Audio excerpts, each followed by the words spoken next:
Hey.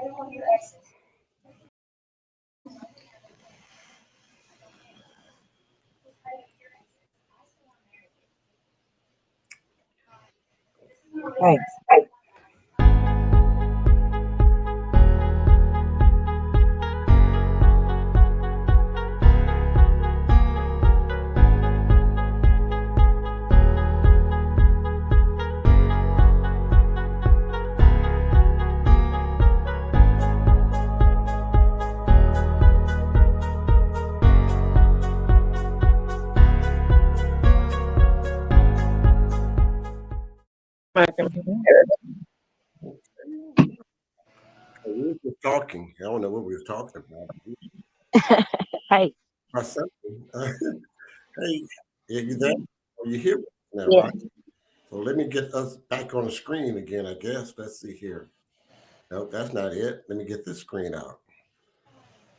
I'm messing up, guys, early this morning already. Okay, that's everybody's on. Everybody here.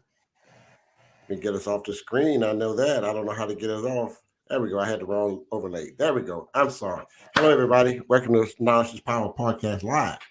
And tonight we are into our Thursday Roundtable Talk. So we're going to bring the game back. Let's see. Where's my co-host? Yes, yeah, there we go. Hey, Miss LaDonna. Hey, y'all. Hey, what's going on? What y'all doing? Just open up the show, and we're going to be talking about a little general of everything. And I've got the guests, we're our Thursday night guests backstage, and I've invited a couple of more. So we're just going to get started with our PSAs and come back with our table talk. Okay, so my phone is gonna die soon, but I will be with you guys for at least a little bit. Knowledge is Power Podcast Live is a platform to share important information by educating Southeast Texas African communities with valuable information on health, education, finance, politics, and business. We All do right. have a bunch of PSAs. We go ahead, Tony. I'm sorry. Well, okay. Knowledge is Power Podcast Live is available on Facebook, Spotify, YouTube, LinkedIn, Twitter, Apple iTunes, and Google Play. And also remember that we have a new website that you missed the show. You want to go back and revisit that show. You can check us out on our new website at www.knowledgeispowerpodcast.live. Donna? I guess our phone backed out again, didn't it? No, I think she's muted. Oh, she's muted? Oh, my goodness. So we're going to move on. And let's see here. We got some PSAs which she wants to talk about, but her phone is muted. Let's see here. Why don't you go ahead and start us off, Tony? All right. I don't even know, but I'll tell you what. We'll come back with those PSAs, but let's start the show, okay? Let's get going. Let's get going.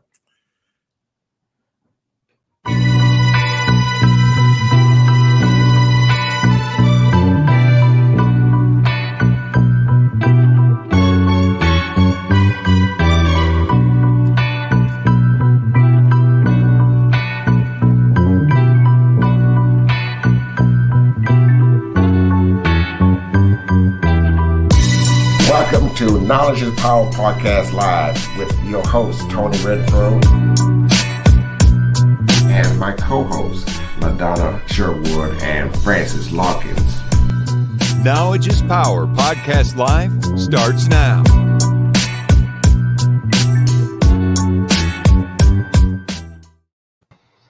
Hey, everybody. We're back at Knowledge is Power Podcast Live, and tonight we are at our round table talk that we do every first Thursday of each month, but this time we're going to do back-to-back Thursdays. We're going to do the last Thursday of this month and the first Thursday next week on the new month of April. But right now, we've got a lot to talk about, a lot of things that you might need to know. I was trying to get my LaDonna in so she can get passed on to the audience what some announcements, so we'll have to move on. She's not here. I got Perry Busby. I've got Chris Jones. Hello, guys. Hey. Hey. What's going on, everybody? Ain't that much. Hello, Dedelia. Hey, good evening. Good evening, Delia. All right. Hey, let's see here. Lillian Brown. I'm gonna shout out to Good Lillian evening, Brown. Miss Hello, baby. Brown. Yes, Hey, Lillian. and we're waiting for a couple more guests for the night. So we're gonna get started, guys. We was talking about before we start the show. We were talking about what killed the population Here in Beaumont. here in Beaumont. Yeah, I mean, in certain areas um, like the South End and the Parish, right. and I was saying earlier that what really killed the South End is in 1975 when they closed Charlton Pollard High School down, and you killed it. I mean, it was Yeah, dead after that, and people moved out because once you move the high school out of your community, it's over. yeah, So and Unc does a good job of trying to rebuild the community and try to stay on top of things. Uh, but once you move that school out, it's over. So now actually you pull two school out. You pull a middle school out of that community, and you pull a high school out of that community. yeah, Yeah, Mm-hmm. and more than that, if you think about it, Tony, the daycare center, Mm-hmm. the park, Right. um, the other elementary schools that were in the area, Right. um, the Riverside homes, Right. for sure, decreased the population in our neighborhood. Right. Tremendously, I and without those bodies around, the businesses that were still hanging on by the thread of those bodies, um, eventually died out as well. Right. So, I appreciate you letting people know, especially about me, still sounding the bell, sounding the alarm about the significance and the history of the Charlton Pollard neighborhood, especially when it comes to what we know as growth of Beaumont. So yeah, and yeah, that also brings me to you know correcting our news media whenever they say in Beaumont South End and they list or name a street outside of what we knew or know as growing up residents here in the Beaumont and living in the South End or South Park, Pear Orchard, Avenues, Tripe City, Silver City, all those different places. You know what I'm saying?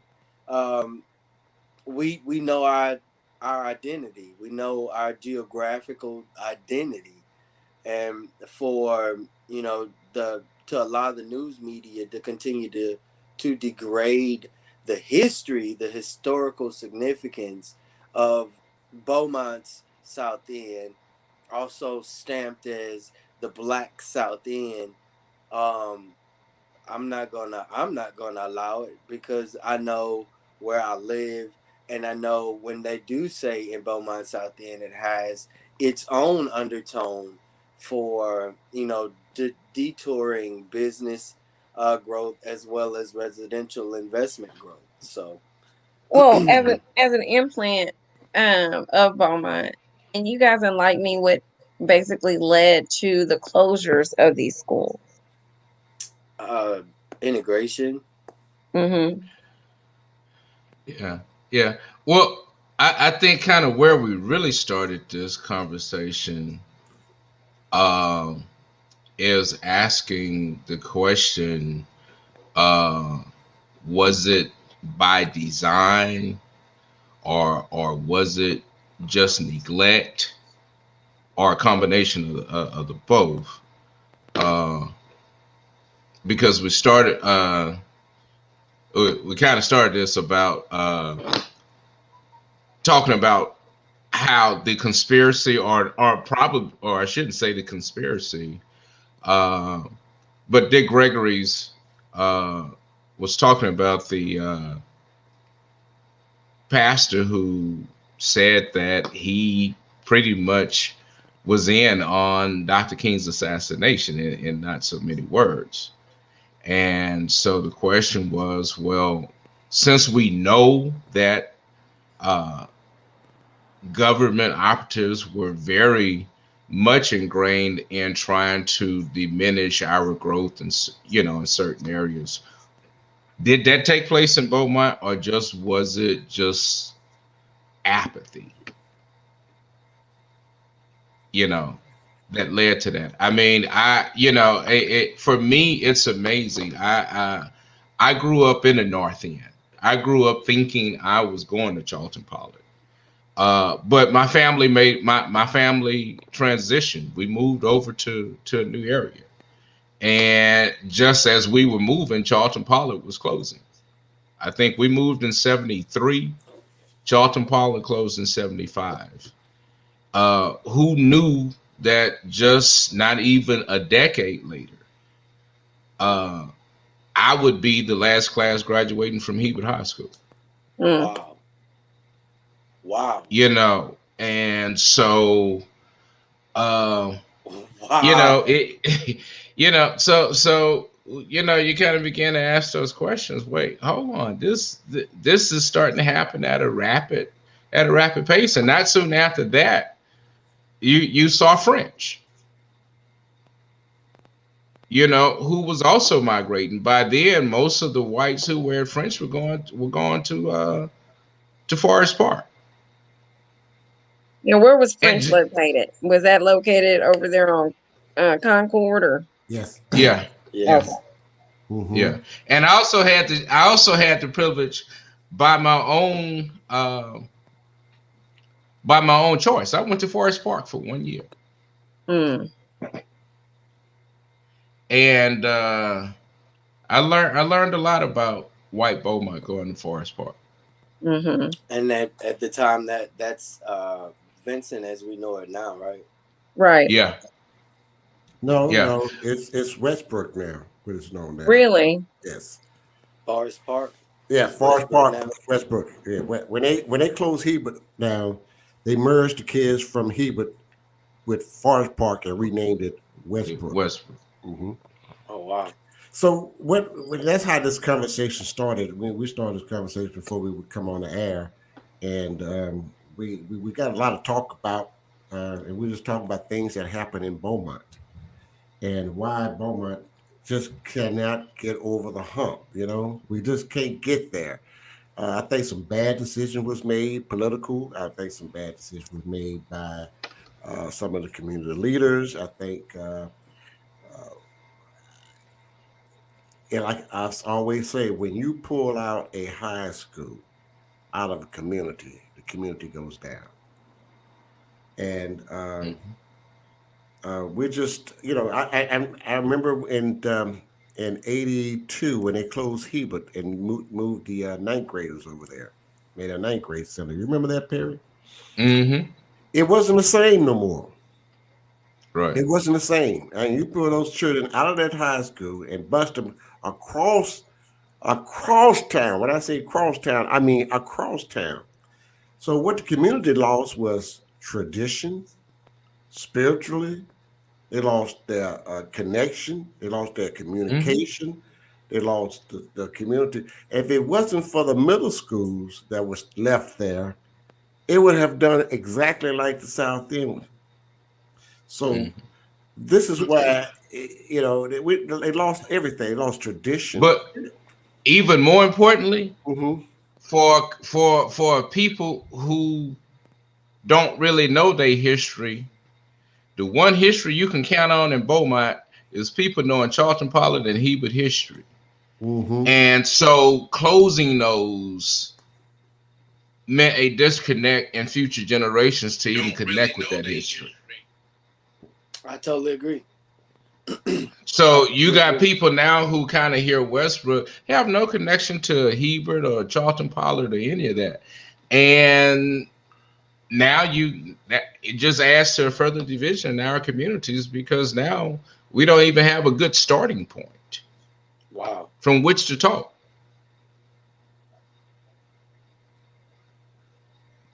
Wow.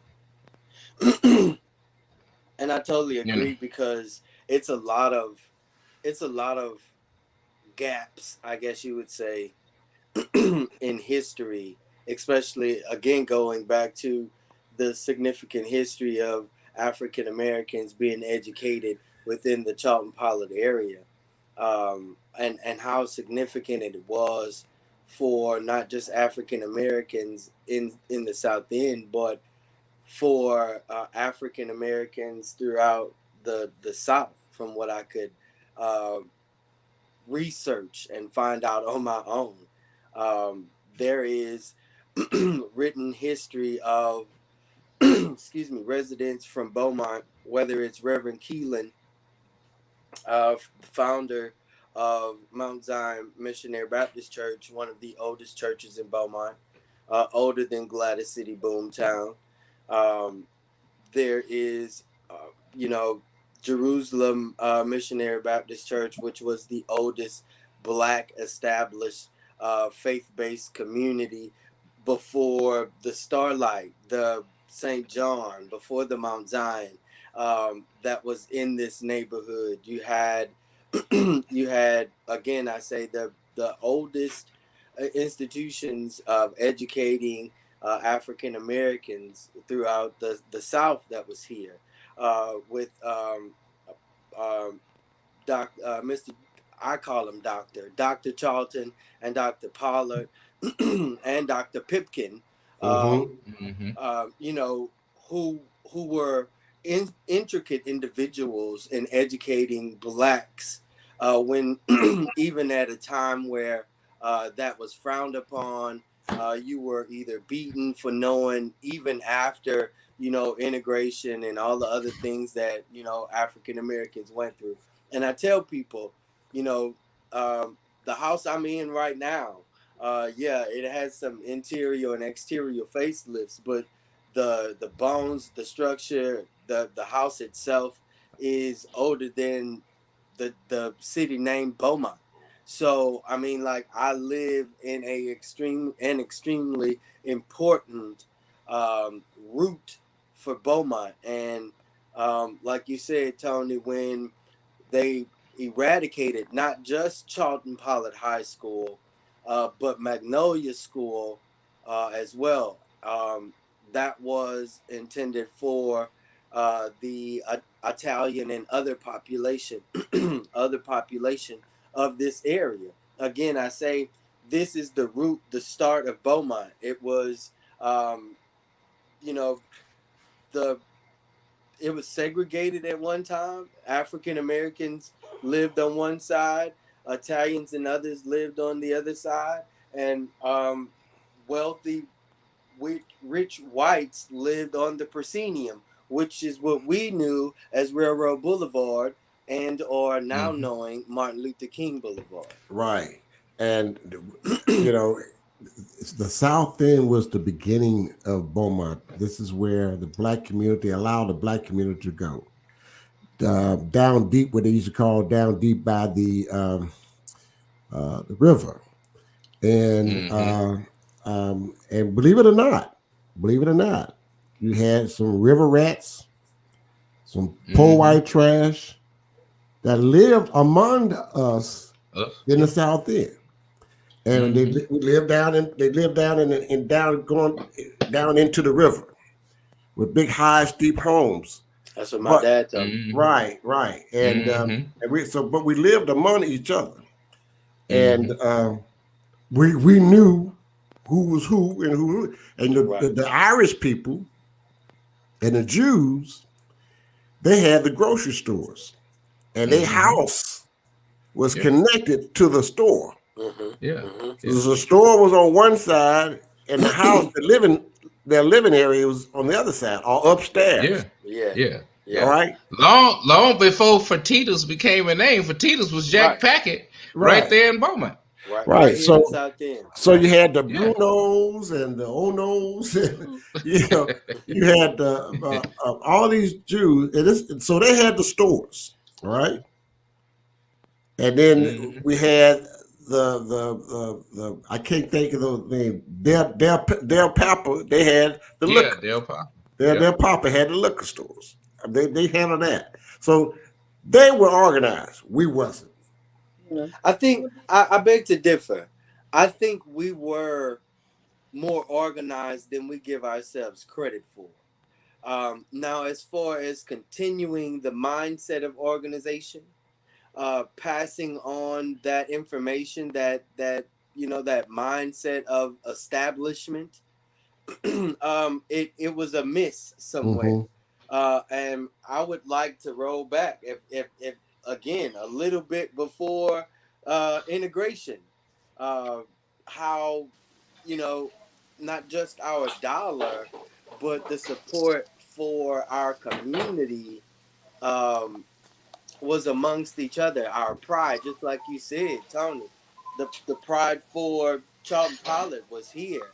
Right. Any game day, whether it was in town or out of town, I heard there was parades, festivals on game day, and when they came back, win or lose, it was still a festival because it was a school that was celebrated again, that reached I heard people in um, um, Maurice Mauriceville, Louisiana, talk about people in Charlton Pollard. Um, I heard people at uh, Birmingham High talk about people at Charlton Pollard. A lot of people that gave witness to the bombings in Alabama or in Birmingham uh, can also attest to the the the powerhouse of Charlton Pollard. So I mean, like like you said, Perry, it's why isn't it that history exacerbated throughout the entire community?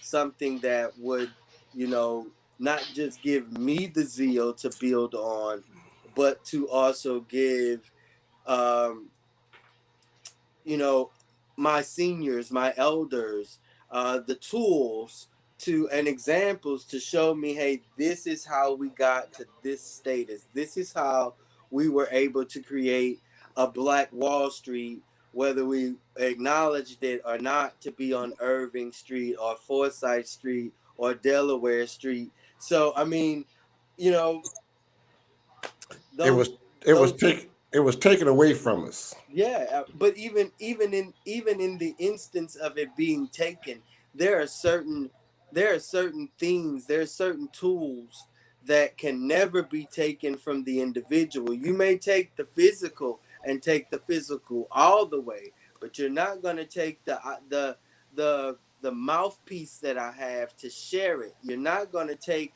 the imagination that I can give to somebody and just paint this grandiose picture of not only where we come from, but have it marked. Nothing in this area, not even the home that Babes and Harriet's lived in, which is the next block over from me, is marked as a historical site. None of that in my area is marked, with the exception of the Charlton Pollard, the Carroll Street Park, also known as Jackie Robinson Park, was closed, and when it closed, they decided to make it a historical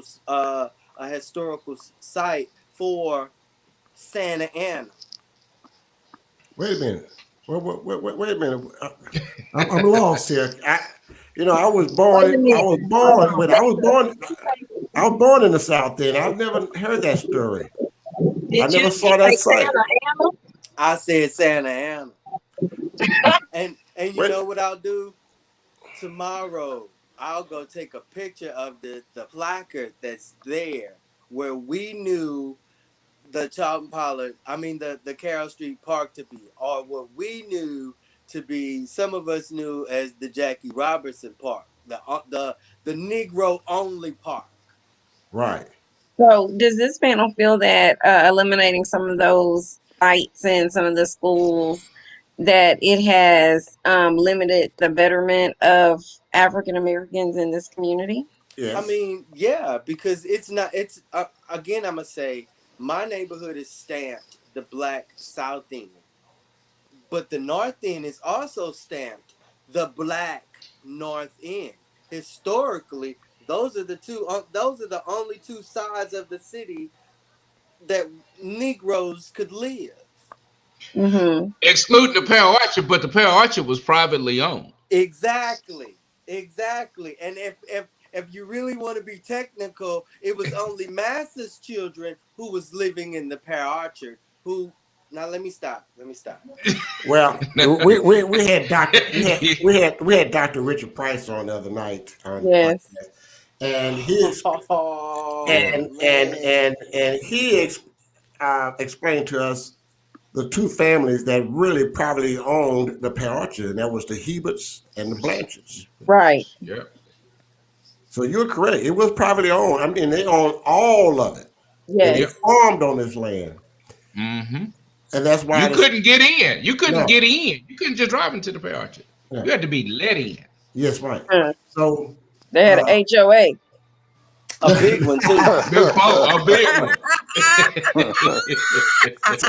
So that's why you have those schools named after Blanchard and Hebert, and the streets was named after the children and the grandchildren and the Yeah. aunts and the uncles and that's so far. And And there was not a pear in that orchard. Okay. I found out there was an orchard Yeah. there. I Yeah. learned. When it was Yeah. I wanted to It was know that. plentiful. I wanted to know that. it was plentiful with a lot was of plentiful. fruit. Beaumont Right. is known outside of Orange being known as Fruit City. Beaumont is Fruit City. Yeah, because the like, pears were in there the is- Tripe City. So Yeah, the Paris was in I mean, Tripe like, City. pears That was was in the- Tripe City. Yeah, that was where the low end of Negroes lived. The Right. poor Yeah, low we end.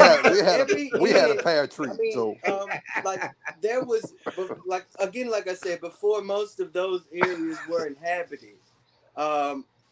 You had a particular area that were inhabited with residents. You had an area that was inhabited with business, and you had an area that was inhabited with oil. So, and cattle. So a lot of all of the what we know now as the Pear Orchard and all that wasn't wipe that from your psyche, because it was orchards as far as the eye can see, according to the documentation in Terrell Library, and um, it wasn't just it wasn't just the A Bears or the Heberts or it wasn't just the Liberias. It wasn't just the Lafayettes. I mean, it was like you said, it was a restrictive area that was staked and claimed, just like the Amelia area was staked and claimed, just like the what is it called, Rose City Acres, Rose Hill Acres was staked Yeah. and claimed, and that's the North End, whether we know it or not. That's Rose Hill Acres. So to go back to that type of sectioning within the city, there was certain statuses, I guess you would say, that was allowed into some of those areas. So yeah, my dad and other older individuals, elders of mine, have told me you had to be of not just a certain color to go into the Pear Orchard, but you had to you had to be of an astute and an established family. It was like Little Sicily. It was. You had Yes, to be indeed. able to trace your roots to the old country. Yes, indeed. Yes, indeed. That's what I heard, and that was honestly, that was after the establishment of what was founded. And I go back to here. My area is older than Gladys City, Boomtown. Okay. My neighborhood is older than what we know as the boundaries of the Pear Orchard, South Park. My family moved to Beaumont in 1941 Jesus. Wow. from Branch, Louisiana. And my daddy people moved to Beaumont in 1939 from Shankerville, Texas. Yeah. And They were from the Negro settlement. They were free towns. And this is where Mm-hmm. we have those places. They were from Shankerville, Magnolia Springs, Call, Yeah, Peaches. Uh, Mm-hmm. uh, those are still black. yes, yes, right. Yeah. And They were not integrated.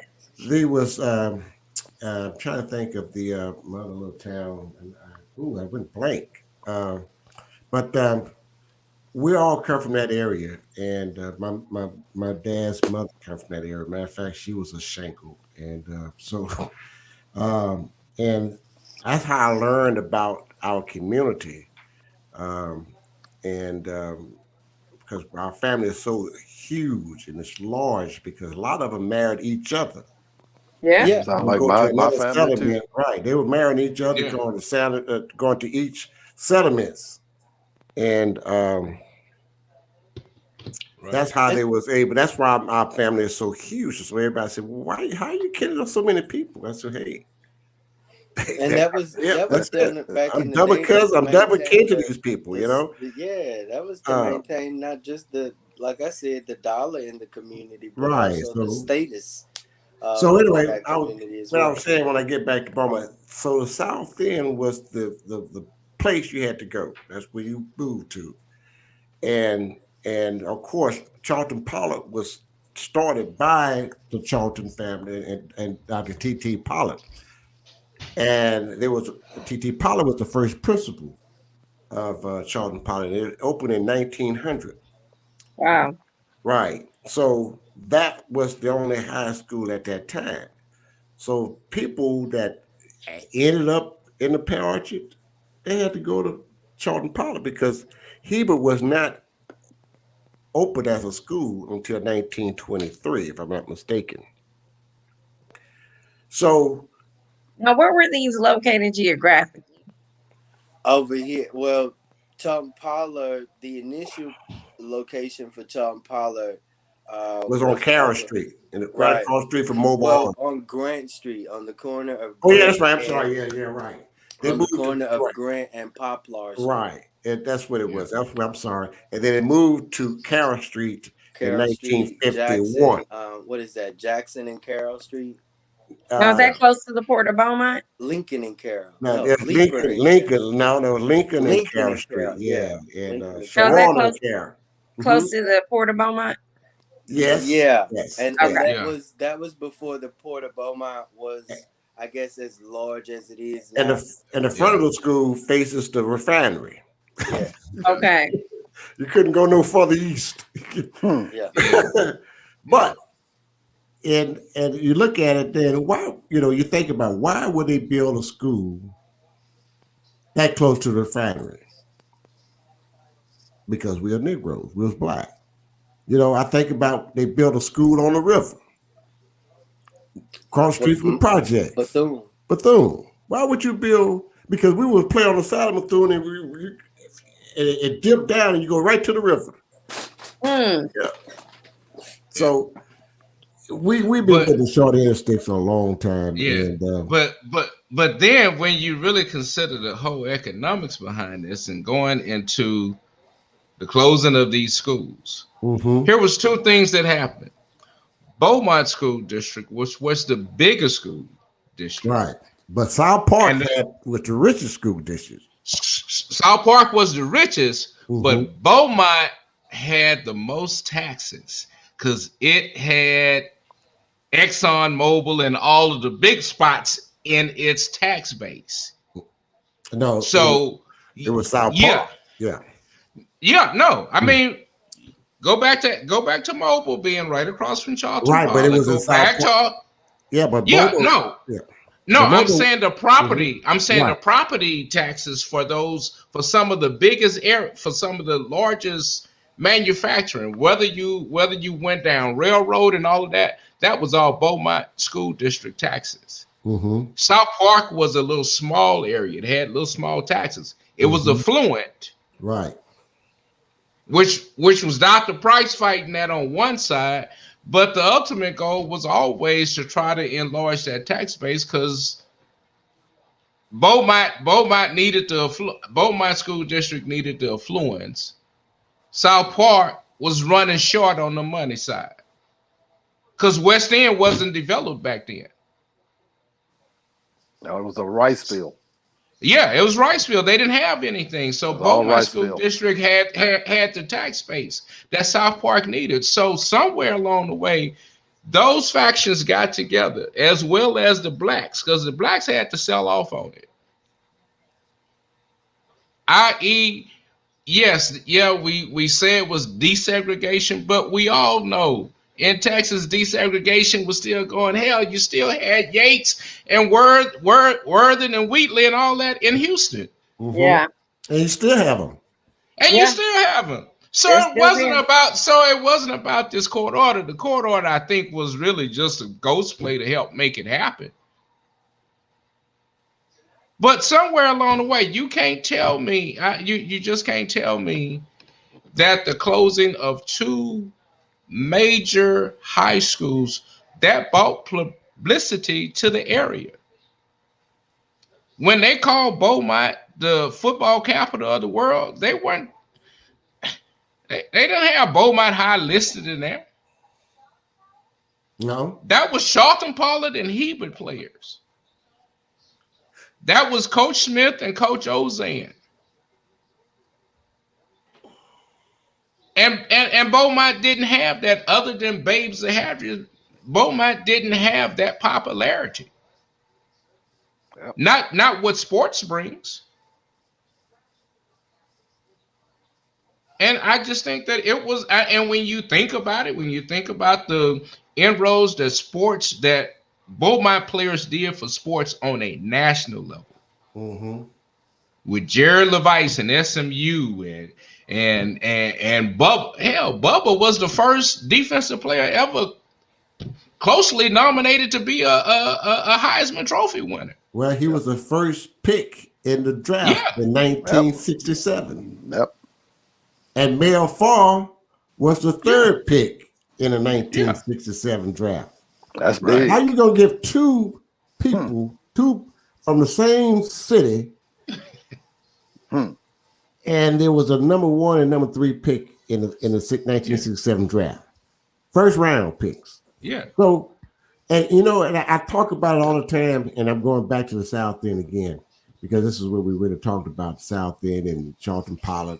And by the way, while we're talking about CHARLTON POLLARD, Miss Dolores Sinnett, we're going to be on our show in April. She's going to tell us the story of CHARLTON POLLARD, how it started, and just kind of give us a history of it. And she is a CHARLTON POLLARD graduate of 1952, and she taught all her life at Hebert and Westbrook. So, you know, so I'm saying it all goes back home to the homestead, you know, South End. Yeah. It all comes out of the South End. So I was certain. So I'm going back to what we were saying, Perry, is that you know, I lost my train of thought there because I wanted to make that plug in for the show for next month. Mm-hmm. But it all started in the South End. Now I'm going to ask Unc, I know you work hard, Unc, in the historical South End. And I see what you do. And I know you're working with the Port of Beaumont and working with ExxonMobil. Do you really think that it would come back?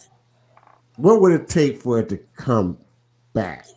What would it take to revitalize the South End?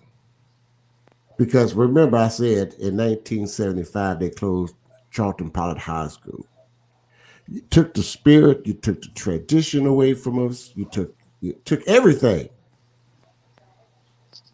I believe that it's possible to revive not just the South End, but to I guess exacerbate that pride, that spirit that you know, that you still speak about till this day. You know, I mean, it's not just, and for me, guys, it's not just African Americans who speak boldly about my neighborhood. I mean, it is some hard um, snub nosed whites, Italians, Jews. I mean, as many, some of the, I guess, founding residents of Beaumont, you know, and they spoke proudly of my area, you know, and this was before my existence. I wasn't around during, you know, a lot of the Tina Turner review, Ike and Tina Turner review. I wasn't around for, you know, Gladys Knight and the Pips. I wasn't around for, you know, Ike and Tina the, Turner, Ray I Charles, was and about to say, Shoot, Bobby Bland, as Bobby many now, Bland. You want me to name them? I name them all. African, Tyrone, yeah, Megan Davis. yeah, Effers go Empress lounge. Jot Yeah, Bottom. Where they yeah. all came. well, So you like, know, I maybe, mean, but maybe if you. if there is that much excitement right there, that we just, there is life still in the South End, and all it's gonna take is for us to have that same zeal, that same want to revive, and the I guess the unction to go forward as groups of individuals. It don't have to be just us that's in this group, or them that's in that group. Just long as we as a collective group of individuals find it in ourselves to privately invest back into our neighborhood, back into the lifeblood of Beaumont. This is, Yeah. again, Yeah. as far as anybody can reach back here in Beaumont, black, white, or indifferent, you will find your root here in the South End. I'm gonna say it again. The establishment of Babe Zaharias is up the street from me, like literally in the next block over. Well, let's move the show on to something else. We talked about this subject here for a while. Um, I did bring on. Let's see here. Let me move this screen over and let me take this out. And I did bring our good friends Miles Haynes back on the show. Come on, Miles. Miles, yeah, Miles. Hey, Miles. Hey, Hey, how's it Miles. going? Hey. Miles is running as a candidate for Ward 2. Yes, yes. His opponent is the notorious Mike Guest. Why you Speaking can't of, call me? Why you can't call me notorious, man? yeah, wait, You ain't found out about me. no, wait, We have, you gotta show your ass first before we start. Right, you Give me got that name. there's to two But call wait a minute. there's three But people speaking of that, notorious, we're gonna have Mike on Sunday right here on Knowledge Power Podcast at 8 o'clock on there's three, Sunday. hold on, wait though, Tony, but Uh, there's three people in that race though, Oh, Miles, right? I don't know Three. about this other one. This other one hasn't Alfred shown. Dean. Have you met him? I met him. You have? I met him. Mhm. What's Who his is the third name? person? What? I'm Oh, about to Is say, Alfred. where's he been? Alfred Oh, Dean. is Alfred Miles, Dean. It's Miles, Alfredine. Alfred Alfred Dean, Alfred Dean. Dean. and it's Mike Getz. I guess right. Yeah, it's Yeah. three There's candidates. three okay. I candidates. Who haven't is seen Mr. his signage. Huh? I I like to bring haven't the seen. I like to bring the guy on if he's running for as I a reached out candidate. to him, Tony. He never responded. I did reach out to him. You did? And I, Okay. Okay. I live Yeah. in Ward 2. Yeah, I know. All Yeah. right, Miss Larkin.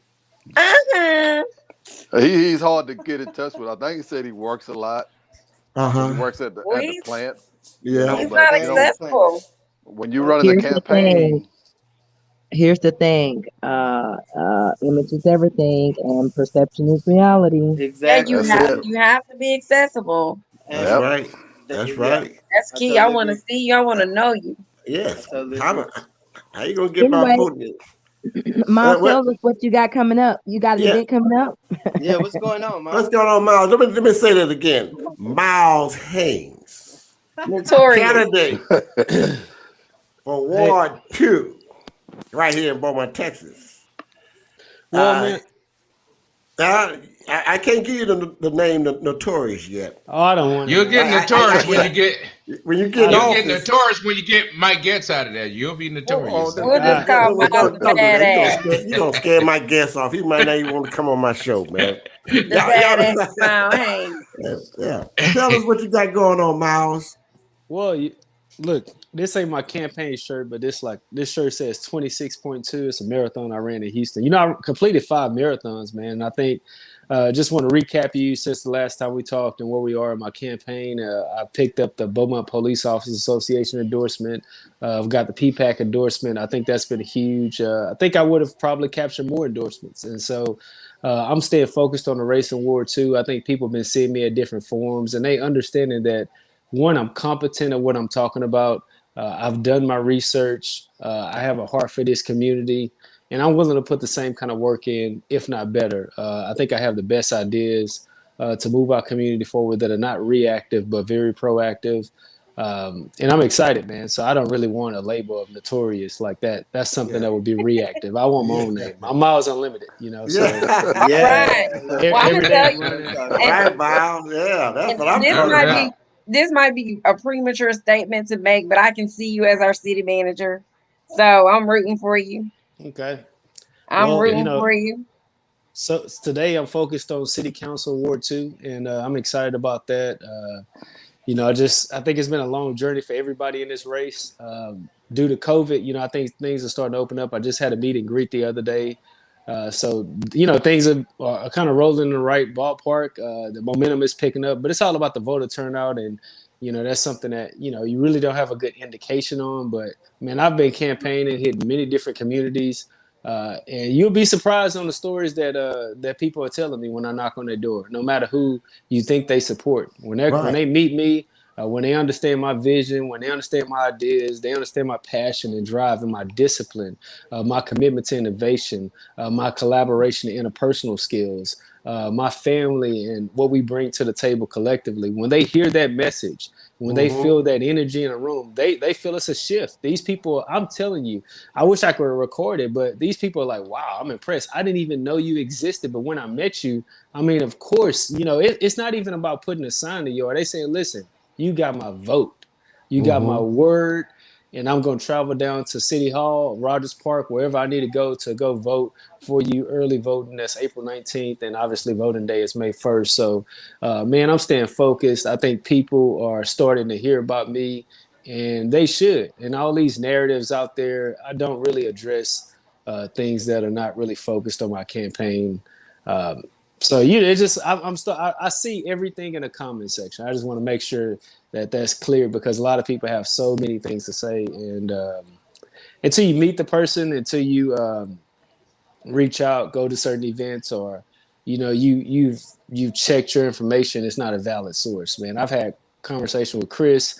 We have some real conversations. I think that there are groups of people that really want to steer this campaign in all directions outside of the focus, to making it partisan politics, and that's not what it's about, right? We're supposed to be voting on a nonpartisan candidate to represent our city. There's corruption trying to weave its way into the local politics. I hope that citizens do their research. I'm not bought out. I'm independent. I think for myself. Nobody recruited me to run. I recruited myself to run. You know, I've been running 5 marathons, so I understand a little bit about running and training and preparation. You know, so this is nothing new. But there are some ideas out there that I somehow am recruited. No, not recruited, not bought out. I come with my own ideas, and I'm excited. And so I think this is where the heat starts to get turned up. This is when you have to be laser focused. You rise above the noise. You show people what your ideas are, what your platform is, how you feel like there's been tax inefficiencies in our city, how someone can be in office for a decade, consider themselves to be conservative, but we have a tax inefficiency. That doesn't line up to me. I'm sorry. I'm talking about numbers right now. And so I'm willing for anybody to put me on a fair platform where I can discuss my ideas alongside any candidate. Any candidate. I'm ready.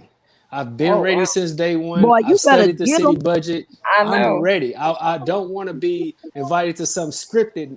I want to be able to speak and let the other person speak. Let's see what vision, let's see what ideas, let's see who understands that budget. I will bring no notes. Come there empty-handed.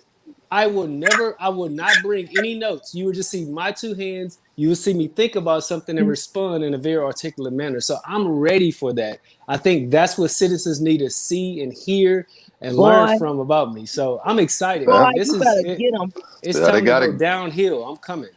The other Boy, guy you They better coming. got get 'em. they got Boy, that you better mouth. get 'em. Yeah. Yeah, Boy, because you the better I thing, am get 'em. brimstone. that Boy, you other better get 'em. Okay. Yeah. the I'm other gonna call guy, you the Miles other guy Right. come. Unchained, boy.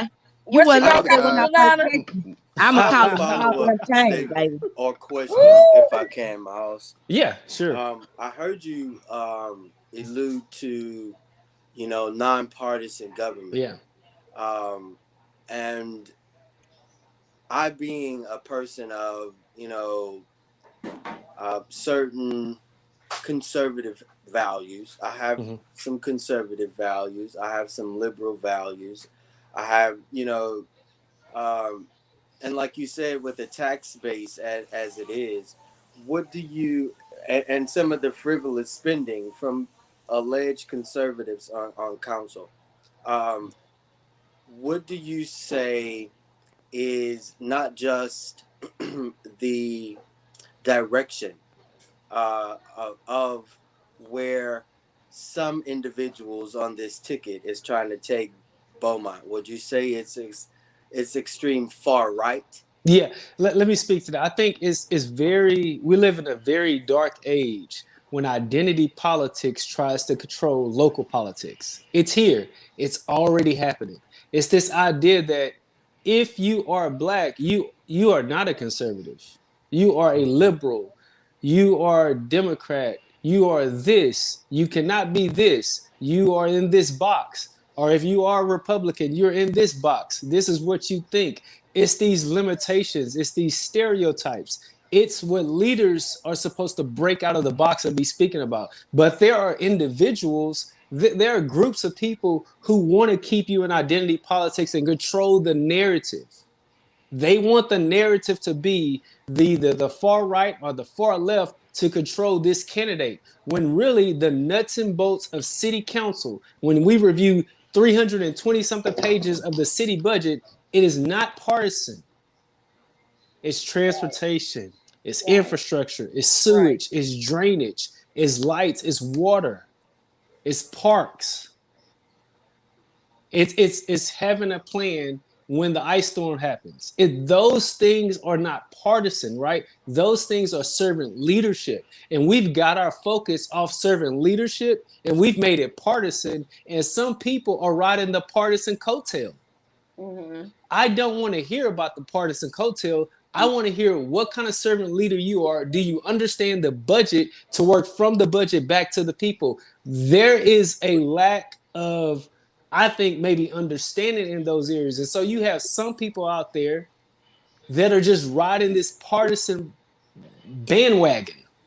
And I want them to stop it right now.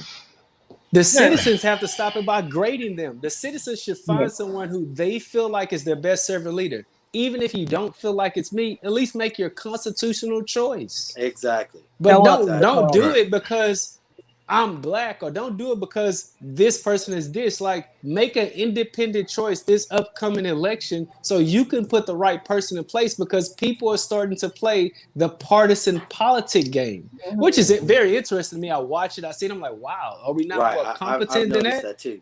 And not only that, in city government, it's not about partisan. It shouldn't even be about that. It's about the people. I don't care if you're a Democrat or a Republican. Do you have we want the most thoughtful people, and we want the brightest people in the job. Okay, I don't care what you got going on. How you vote. Supposed to be nonpartisan. This is what I've been telling people: leave who you voted for or who your candidates select. Leave that out, because that ain't got nothing to do with it. We really don't care about that. I want to know what you're gonna do for the city of Beaumont. I want to know what you're gonna do for the people. I don't care less who you vote for. That ain't my business. I don't even care. Whatever. We want to know what's going to happen, like you said, with the budget. We want to know what's going to happen with groundwater. We want to know what's going to happen with this flooding in certain Yeah, areas over and over Yeah. and over and over again, and you want to build houses 5 feet off the ground and all of this foolishness. I want to know what's going on with that. absolutely. Yeah, and I have this one this ordinance that I'm going to be announcing that's going to be a part of the things that I'm talking about. It's an area of crime. It's an ordinance that has not been done.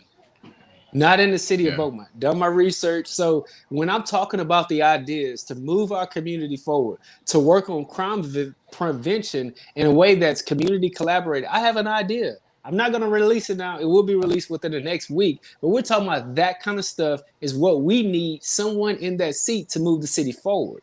I want to Yeah, talk to you about this. So we're getting ready to do some amendments. I think Tony was saying 15 or 16 amendments About or whatever. 18, I think. 18. Okay, well, look, It's can we 16. need to kind of go over that because I thought we were gonna talk about that tonight. But I haven't been fully updated on what all the 18 I have the list of the 16 amendment 16. Well, I think propositions out of the that's on the 16, ballot. only out of the 16, maybe 3 of them is kind of important. But you have to go over them to look at what's important to you. Especially Proposition 5. When Proposition 5 we need to know about is that it tells us it's about if Have they? a candidate that's running for elected office, he Living in the Right. same ward or got whatnot. to sit on it. Right. Yeah. Okay. And that's probably going to be the biggest one that people will Biggest focus on one. and vote. Right. And I think the other ones are like language adjustments. And so Right. that they can be really complicated. I'm still studying myself. This is a lot of new information. But we're gonna say no on Proposition 5. That's the one you need to get Hey, out. yeah, you live in a ward that Because you you have people in the Right. you have people in the West End running for the South End. So Right. No, we're not. We definitely gonna say hell no to that. If you yeah, don't, we can't do that. you need to be in your ward wherever You gotta you at, spread that's that the one word. you need to Miles, be worried I about. gotta ask you this question, Miles. Yeah.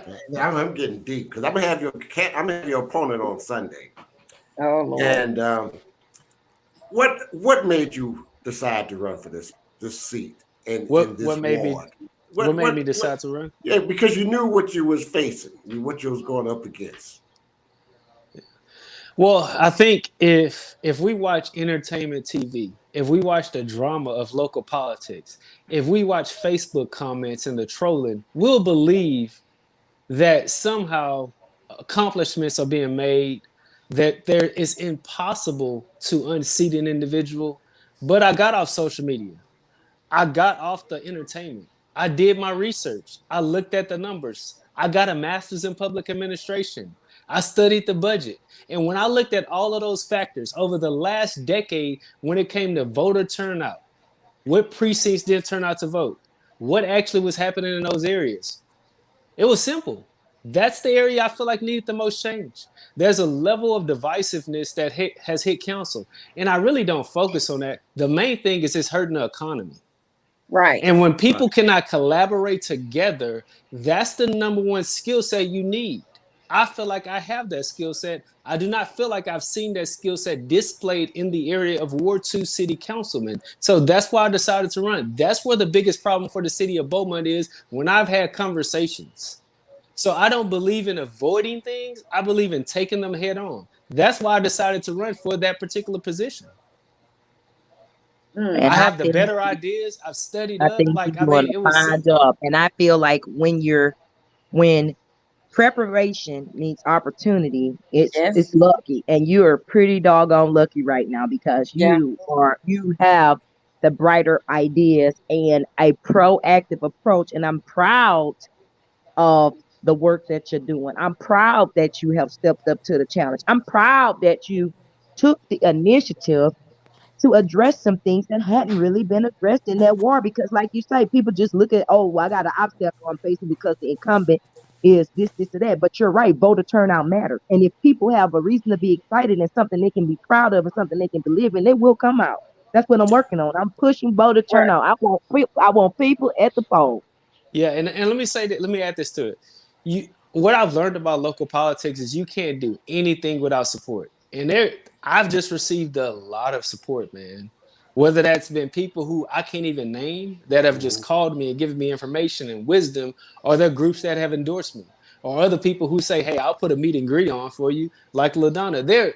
The community is made up of many people, and those people select who they want in office. And that type of support has followed me in my decision to run for city council. Citizens who want me to walk down that street and look at the concrete or the asphalt overlay, like there are just many layers of support that I can't take credit for. My wife is a huge supportive factor. So for me, it's all the ideas that I've had with the support that's there. That's how you unseat. That really, it's not about unseating. We're focusing on moving the city forward. That's how you unseat. That's what I'm trying to do. Yeah. Miles, first of all, it's a pleasure meeting you. And just from everyone else on the panel, everybody is so geeked up. I'm like, well, who is this guy? Who is Miles? Who is this guy? And I've worked plenty campaigns around, and working campaigns are fun, especially when you got a candidate as charismatic as yourself.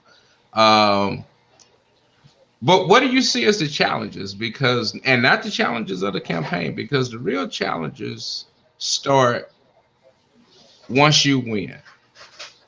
And so what do you perceive to be, or how do you see coming into this position? What are some of the biggest challenges that you think you need to address? Man, I thought city council was so deep until I started doing I thought it was so deep. Like I thought you had to be so indebted in all this information until I started getting around people, going to meetings, and understood it's really simple. It's people working with each other. Like they wasted almost 40 something minutes or so at this last council meeting talking about ethics, character. Nothing happened from that, which was very interesting, but we didn't talk about numbers and deep diving and moving the city forward. We had to focus on another conversation. And what I've learned is some of the bigger issues are simple. We need community back. People are exhausted after a pandemic. We want the community to come back together, so we need to get back in the community. Like there are just so many factors that I think are so simple. So I think that's probably the most challenging part, that city council is really so basic. But we've made it so complicated because we're unwilling to collaborate, right? Like I can have a master's degree, but that means nothing if I'm not willing to work across my philosophy lines or work to make a compromise and plan an agenda moving forward. And listen, there's this idea out there that this guy or somebody says, hey, 94.5% of the time, city council votes together. Guess what? Part of that is actually true. But the real number citizens need to pay attention to is, what about 94.5% of the times of ideas that you brought to the table? How many of them were successful? That's the true number. See, there's skewed data out there. Yes. There's some skewed data saying we always vote together. It's not divisive. Let's fact check that for a second. Yeah, Miles. Let's fact check that and ask you a question. The last 10 things that were suggested or brought up by you, were they passed? Or do you vet in other areas where you can't get things done? Social media doesn't get you 4 votes. We're talking about within the chamber. So I did research, but I think the biggest challenge, to answer your question, is going to be that city council is simple, man. We need to collaborate. We need to work together. We need to have innovative projects to move the economy forward. We're coming out of a pandemic. Need to have home training and stuff that your mama should have taught you at home and stuff like that. Simple. Respect for another person. Yeah. We need to have I mean, and I'll be very honest. I think you'd be great. But if I can just be real about the challenges, and the challenges are not just about race, it's about youth and that vision that you're talking about. Because I'm looking at that city council, and that city council average age is over 55. You're not talking the same thing. Well, you coming in with vigor, and I'm telling you every time, and Tony, you know it. You come in with some vigor, some old nigga gonna shut you down. No. This is where the skill set of the city council comes in. So let me tell you how to implement it. we would start you when you join a team, you don't bring your vision to the team. We just start one step at a time. So I have all these ideas, but I got to start one step at a time. I've got to honor the older generation, and we got to work together from where we are today. It's not about me running in there with youth and zeal to change the whole city council. That's not how teams work. See, that's why we need someone with that understanding. Hey, listen, I understand. The first 30, 60 days is probably us getting familiar with each other, working together, having a lot of work sessions, saying, hey, this is your skill set. This is your skill set. Hey, then once we have built this, yeah. I mean, if that happens, but I hope that it happens when I'm on council and we begin to work together, working together, team chemistry. We go to the points of solving problems in innovative ways, and then we begin to see the vision. Vision is a byproduct of time. So time is the first step, and we've got to put that time in, working with each other. Yeah. So yeah, it's not going to be overnight. This ain't Beaumont changing overnight to look like another city. That's not the goal. Like, I love Beaumont. No, not at all. Yeah. And I think that's great in terms of the team, which is what we also need to be looking at in terms of these votes, because as you said, it's not just one. You have 4 votes. Yeah. In Beaumont, and so it doesn't help you. It doesn't help for them to say, "Ooh, I want Miles," and then you give me 3 crap shots that I got to work against. We've got to help that team work, and that's what I'm saying. Yeah, that's the challenge. People have got to be held accountable and vote people in correctly. But whoever gets voted in, you got to work with whoever. That's the whole thing. And like, it don't matter if you give these hard personality traits. You are voted in by the council because they decided that you have that skill set, that interpersonal skill set to work within that team, whoever that team is. And we have gotten away from that a little bit, and that's why I think we have shifted the blame. The reason I can't get things done is because of this person or it's that person. It's like, whoa, when did leadership become not taking responsibility? Like, it don't matter who's in the seat. That's what it's supposed to be. I got a question. Right. I want to ask something. So I was listening to somebody say something about redrawing the lines in Beaumont. Have y'all what's up with that? Have y'all we need to chat about that redistricting or they talking about trying to rezoning wards 1 and 4, 1 and 2. But they're saying that ward 2 is getting big or something like that. Oh, so this is like in the process of redistricting. The wards. It's going to happen statewide. Your state represented districts are going to be redrawn. Your local districts are going to be redrawn. The last time they did it, LaDonna, was when Jamie Smith was Ward 4 council. I want to say it was a long, drawn-out process. It didn't happen immediately. The city, as well as members of council have the opportunity to become aware of these alleged boundaries. They also have the opportunity to vote on these boundaries. So that's one of the things that we definitely gonna have to keep up right, with. And this is why your council representatives matter. Right. Lord, so should they increase the number of council seats? I mean, I was listening to another news story on this issue just from a federal level. I mean, once upon a time, your congressperson represented at most maybe 36,000 people. Now they're looking at Congress, and the 435 representatives are now representing close to 720,000 people.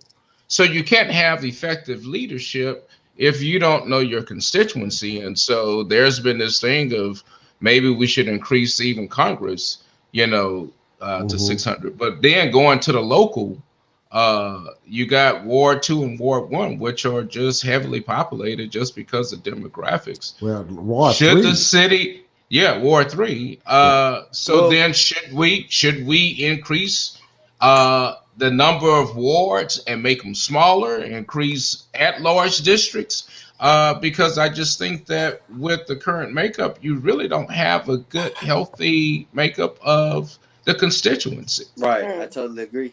Well, they said Ward that. 3, just to make a statement about the comment at the bottom, Ward 3 was rezoned. And if we really think about it, back in the day, Ward 3 used to go on the other side of the Lower Nature's Valley Authority into Park North, into some of the votes. It even used to cross over 69.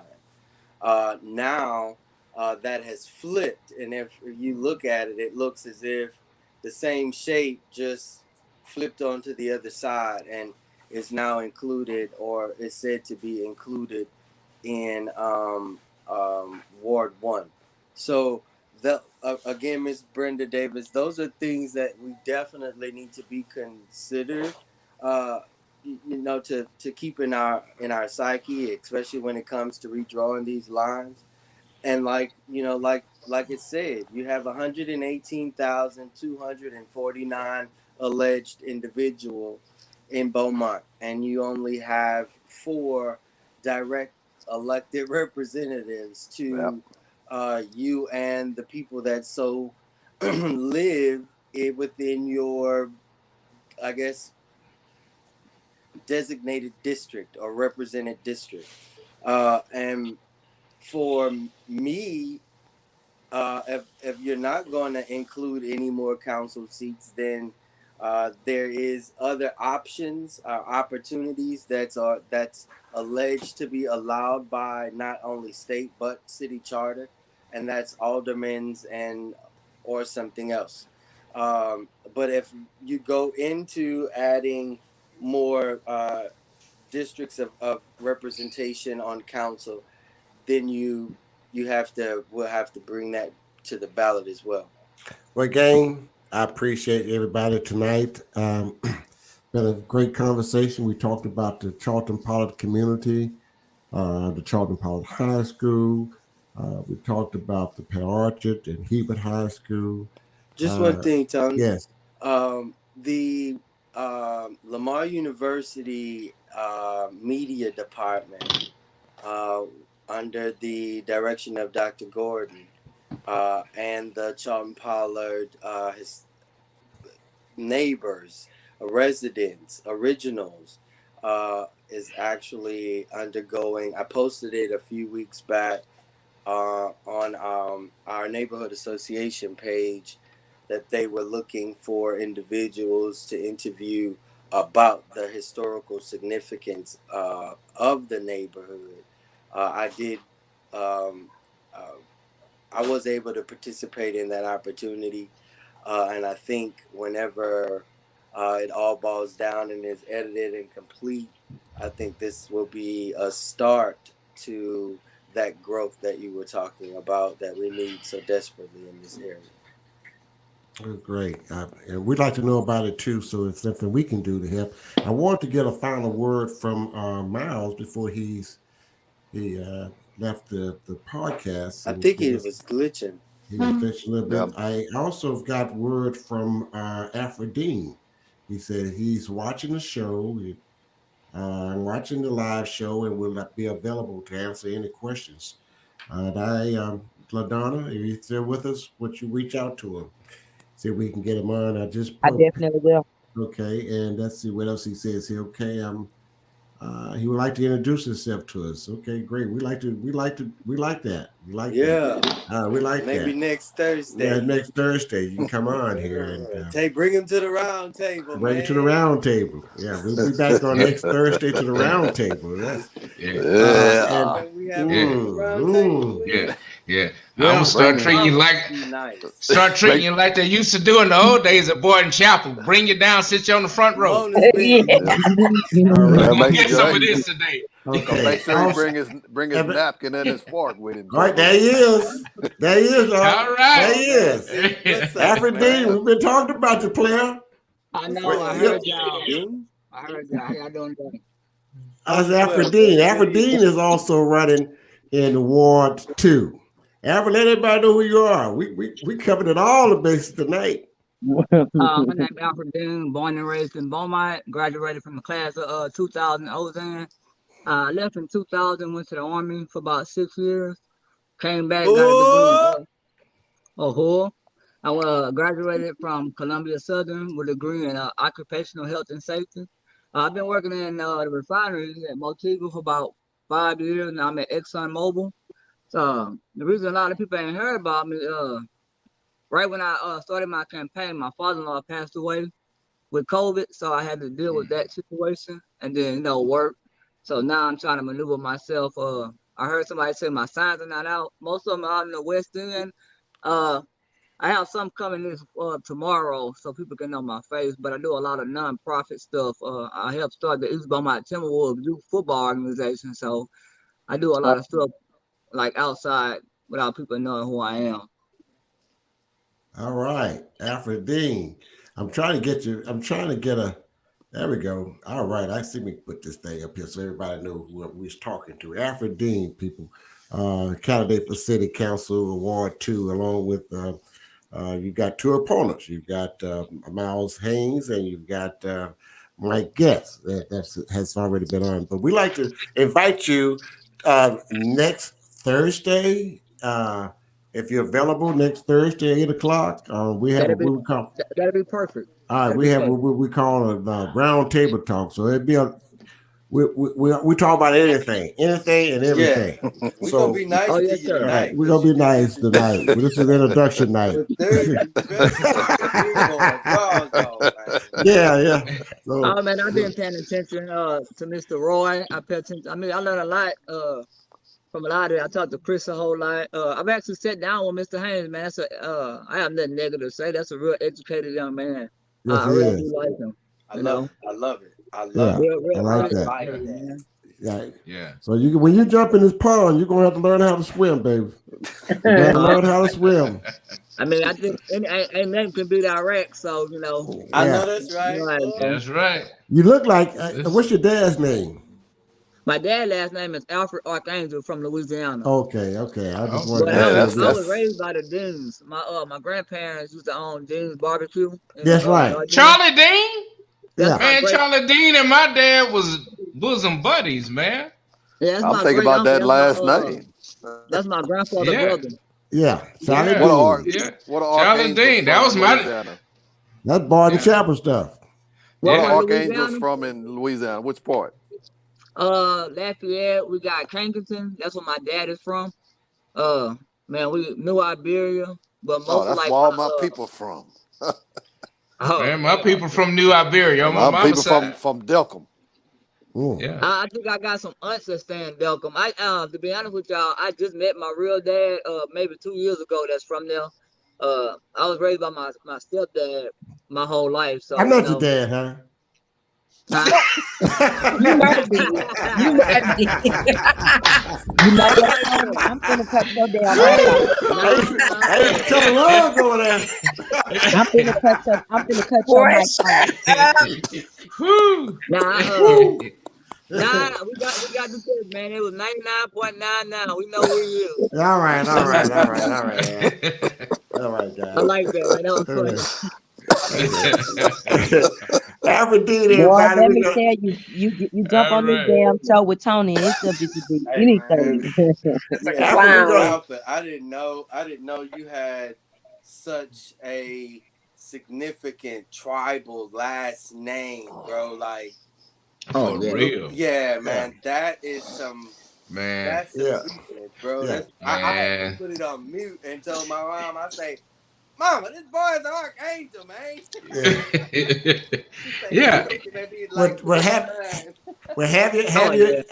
Alfred, have it together next Thursday. We're gonna meet with you on Thursday. We're gonna give you the first half of the Thursday roundtable talk on next Thursday. And remember, folks, we're gonna have 8:00. And LaDonna, reach out to him, get that information to him, and so that I can send him a link so we can link in and get him all hooked up for our Thursday roundtable talk on next Thursday. Now, also, Sunday, we're going to have your opponent, Mike Getz. He'll be on with us Sunday at 8 o'clock. So Oh, we'd I'll be like for on everyone to watching that jump. at work. Oh, I bet you so. I bet you will. Mm-hmm. And again, And you on can ask Tuesday, your questions in the chat. So right? make sure you watch it. And I think Tuesday, it was someone else you want to invite LaDonna on Tuesday. Um, I can't remember. I can't, uh, but we'll get it posted up. But everybody, we want to thank everybody for joining us and watching the show and listening. And I hope you learned something from what we talk about. I learned a lot too, believe it or Oh not. man, it was But deep. I do like to talk about one thing. I let Donna go with this one. If you had a family member to have passed away and from COVID, FEMA is offering a COVID-19 funeral assistant. They're going to pay you up to $7,000 of your funeral expenses, and that is something that can help out with the family. Yeah. my phone cut off during the public PSAs, but I was gonna say that Brandon Johnson is having his 7th annual Easter egg hunt. That's gonna be on Saturday. We are doing a voter registration drive at Fletcher Park. That's gonna be on Saturday from 12 to 3. There is COVID vaccines that are being given away at the church with Pastor Kennedy Andrews. There is also something else going on. I'm sure I'm forgetting. The Texas Rent Relief Program. Did we cover that, Tony? My phone cut off earlier during the No, PSA. So, No, we didn't go over to that. we I didn't didn't do cover it. that. Yeah, right. www.texasrentrelief.com or call 1-833-989-7368. And they are helping people with rental assistance to stay in your place, as well as utilities. It's something else I'm forgetting, but And they pay up to That 15 months. And they pay up to 15 months of your rent. So mm, that's a short deal. I want to people. make sure we keep oh, posting that Yeah, because right. the wrong people gonna get that money. And we need to make sure that if you have a landlord or you haven't paid, you need What to. about my mortgage though? What if I ain't got no landlord? Uh, that's not. That's what I'm talking about, Chris. Hey, You need to contact the LaDonna. mortgage company. before we go, Oh, I and Saturday. yes. What you say, sir? Saturday we have the Urban Podcasters going to have at Sugars on Saturday, April the 3rd at 4:30.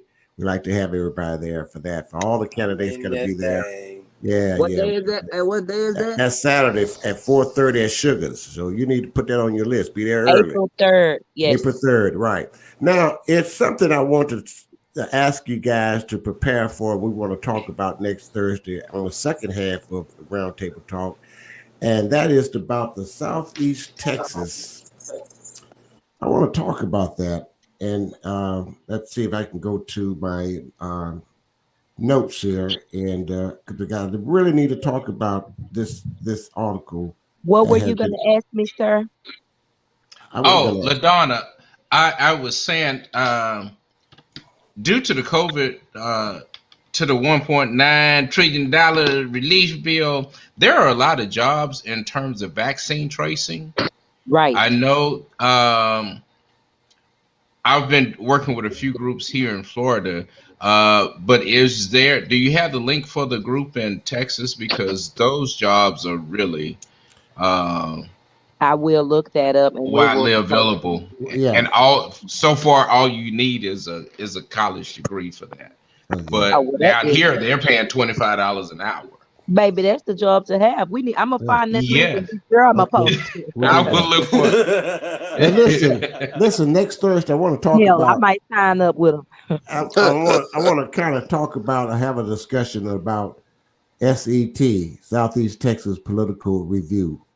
Oh yes, I Uh, want to talk about them too. yeah, so that's being part something we want to talk about because that was some real And they need horrible. to do some fact checking on their information because Right. after doing some Absolutely. research, I came up with some information on that article. And they need to, it's one thing to post Wait, something, it's did you another thing to say have the fact. Southeast Texas Political Review? Yeah. Yes. Oh, Yeah. you want me to discuss this next Thursday? Yeah, we're gonna talk. We're gonna Well, you discuss shouldn't that have next brought week. that up tonight. Yeah, because it's Yeah, Yeah. because I want to my get them belly like straight. the Holy Ghost. You understand? Yeah. So that's I all would. part of I'll that's wait all till they part of a finish game, and wait y'all. till they Yeah, I over. know. It's I all hope part of they the It's a got game that they It's a playing. game two they're So playing. candidates that they hope to talk about, because Yeah, I definitely got my 2 cents. And okay. they definitely need to mind their business. I think they need to mind the business that pays them. But I anyway, mean, this is what pays them. This is what y'all not understanding. that's what pays This them. is As what long as you pays go and them. read that article. Yeah. This Every is time what you pays read that them. article, that they get paid. So And what yeah, I'll save this till Thursday. Now we're gonna say that to next Thursday. But anyway, guys, we appreciate you. Our time is up. I mean, matter of fact, our time is way up. It got so good, I just let it go on and on. You know, so yeah, you're right. They must do their research on their In the stories. dark, in the Yeah, dark. yeah. I mean, So, like, who gave it to him is what I want to know. You know what I'm saying? I mean, well, you allegedly Going said, back, Tony, going back to that video that we started out talking about tonight. I told you it's always some Negroes getting out the line of fire so they can have a clear shot. always, always. Guys, always. I'll see you the next time. But always remember in the word said, my people perish From not no knowledge, from the lack of knowledge. Well, we taking in the wrong knowledge sometime from the wrong people. Yes. And we baby, use it here at we Knowledge use is it as Podcast. good knowledge, and it's not. That's right. Look, Knowledge is power. Here at Knowledge is Power Podcast Live, honey, we plan on setting the record straight, okay? Yeah. So join us. The sooner you set it straight, the better. Yes. Next week might be too late. Okay. So join us Sundays and Tuesdays. that's why I say it's better. I'll let them get the rest of their little ups out, you know, because they still got one more right to do. They got the ward councils and, you know what I'm saying, to talk about. So I'll let them finish before I give my review. Okay. Me too, Chris. All right, Alfred, we'll see you on next Thursday as well. Y'all Yes, sir. take care. Thank y'all for God having bless. Thank you for watching Knowledge is Power Podcast Live. Be sure to like and subscribe to all Knowledge is Power social media pages.